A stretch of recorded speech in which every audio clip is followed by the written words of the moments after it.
Welcome back to Introduction to Software Reverse Engineering. In this module, we will continue exploring our example program and learn about arrays of basic types and how to work with them in Ghidra. Let's dive in.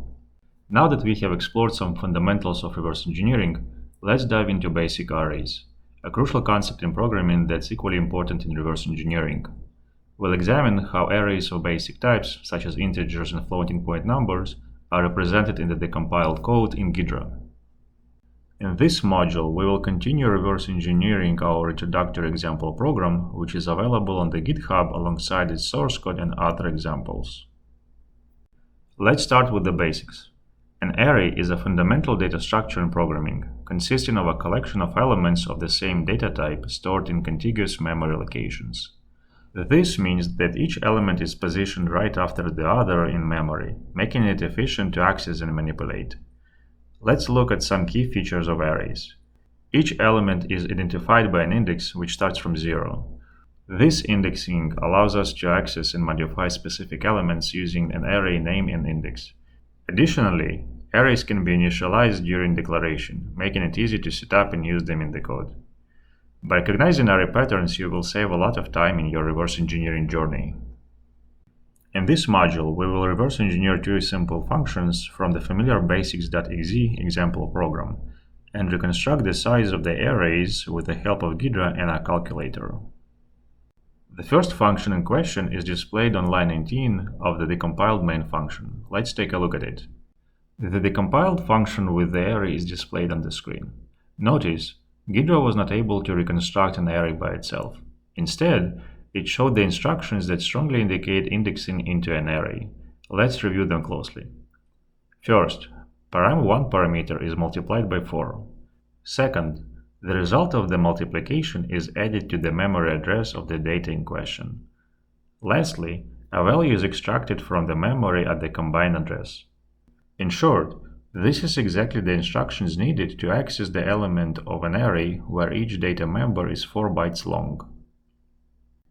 Double-click on the data member on line 5 to explore its content in the listing window. Observe that Ghidra did not assign any data types to the data. Now, we know that the size of each element is 4 bytes, as shown on line 5 of the decompiled function. Let's change the data type.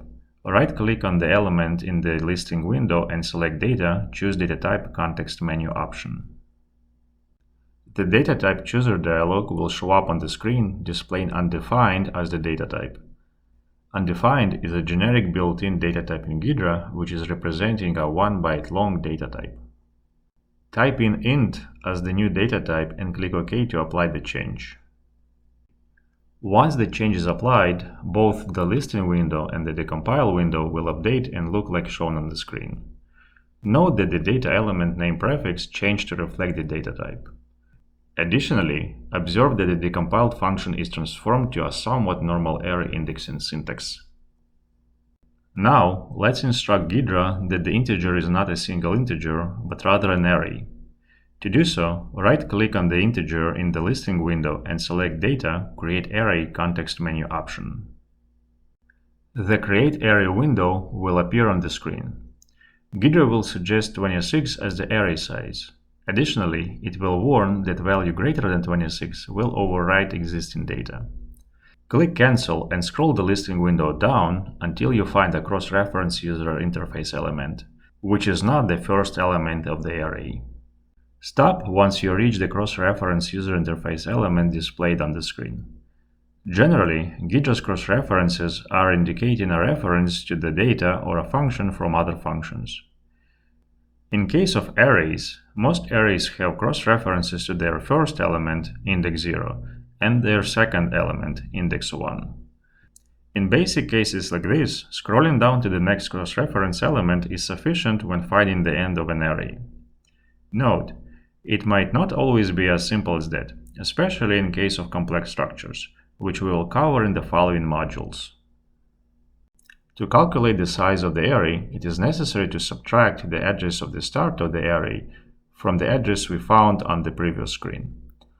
By performing such subtraction, we can calculate the distance in bytes between the start and the end of the array. Note, Ghidra displays addresses in hexadecimal format.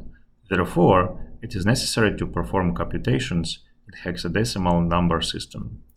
The length of the array is 34 hex, or 52 bytes. Now, we know that the size of each element of the array is 4 bytes. In this case, we need to divide hexadecimal 34 by 4. This will produce result of D, or 13, as the number of elements in the array. Right-click on the first element of the array and select Data Create Array in the context menu.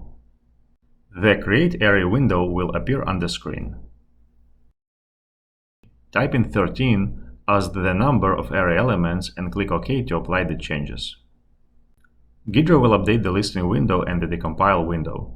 Note that the array is now displaying in a human-readable form. Moreover, the decompiled function is now looking like a C function we have seen at the beginning of the module. Now, let's examine another function which has been called from the program's main function. This function is somewhat resembling the previous function. However, Ghidra identified that the data type for this array is a single precision floating point number. The reason why Ghidra was able to identify that this array has data type of a floating point number is presence of floating point assembly instructions. See the listing window. Float10 is another built-in data type in Ghidra that represents 80-bit floating point numbers that the x87 is actually operating on. Double-click on the data member to see its content. I will leave it to you as an exercise to apply the correct data types and find the right size of the array. Now that we've covered basic arrays, it's time to move on to the next module.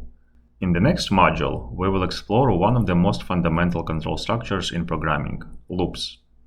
We'll start by reviewing the different types of loops in C, such as for loops, while loops, and do-while loops. Then, we will dive into how these loops are represented in Ghidra's decompiled code. And, as always, the course materials will be available on GitHub. If you are looking to dive deeper into software reverse engineering, I'd like to recommend my book, Software Reverse Engineering: Navigating x86 Windows Applications with Ghidra. This course draws heavily from the book's content. However, the book itself contains many more examples and insights that can help developing your reverse engineering skills. The book is available in both print and digital Kindle versions on Amazon, making it easy to access and read wherever you are. Additionally, the book covers subjects not discussed in this course, such as reverse engineering of C++ programs, classes, virtual functions, and more. I encourage you to check it out. Thank you so much for watching and learning with me today. If you found this video helpful, please hit that like button and subscribe for more content like this. Your support means a lot to me. If you have any questions or topic you'd like to discuss, leave a comment below or shoot me an email. I'm happy to chat. If you'd like to support me and the channel financially, you can do so through Ko-fi or Patreon. Links are in the description below. Thanks again for watching, and I will see you in the next video.